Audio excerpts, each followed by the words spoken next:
এটা কোন গ্রাম? রহিমপুর গ্রাম পঞ্চায়েত। এখানে আজকের এই সভায় মোট কতজন যোগদান হচ্ছে?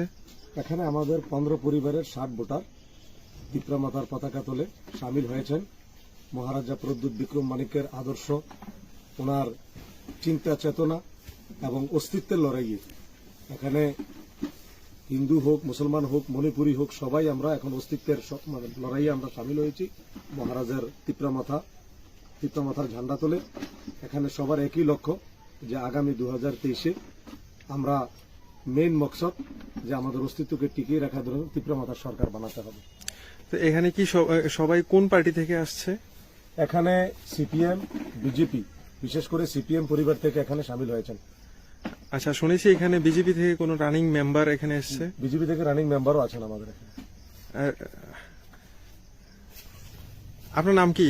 আবুল কাসেম। আপনি কি বর্তমান রানিং বিজেপির মেম্বার? হ্যাঁ। আপনি কেন ছাড়লেন বিজেপি? বিজেপির কার্যকলাপ ভালো না। তা আপনি কি তিপ্রামথায় যে যোগদান করেছেন, তিপ্রামথা পার্টি সম্বন্ধে জানেন? জানি। আপনি মহারাজাকে ভালোবাসেন? ভালোবাসি। আচ্ছা কাকা, আপনার নামটা বলেন একটু। ফিরোজ মিয়া। আপনি তিপ্রামথায় কেন যোগদান করলেন? এই তিপ্রামাথায় যোগদান করছি, মহারাজার নীতি ভালো লাগছে।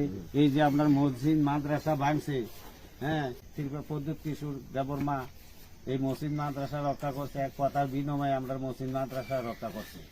তাহলে আমরা এটাই ভালোবাসি, আদর্শ ভালোবাসি, এর লাগে আমরা তিপ্রামাথার যোগ দিচ্ছি। আগে কোন পার্টি করতেন? আগে তো বিজেপি করতাম, এরপরে সাইডা দিছি, দল করছি না, কোনোদিন বইয়ে দিছি। কাকা আপনার নাম কি? আমার নাম নুরুল ইসলাম।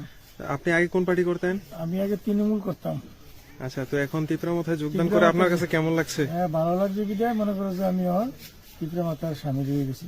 আমরা মুসলমানের ভালোবাসা পিতৃমাতা, এর লেগে আমরা মুসলমান সবারই লইয়ে, আমরা হিন্দু মুসলমান সবারই লইয়ে আমরা হেন আছি, সব জাত লইয়ে। ধন্যবাদ আপনাকে।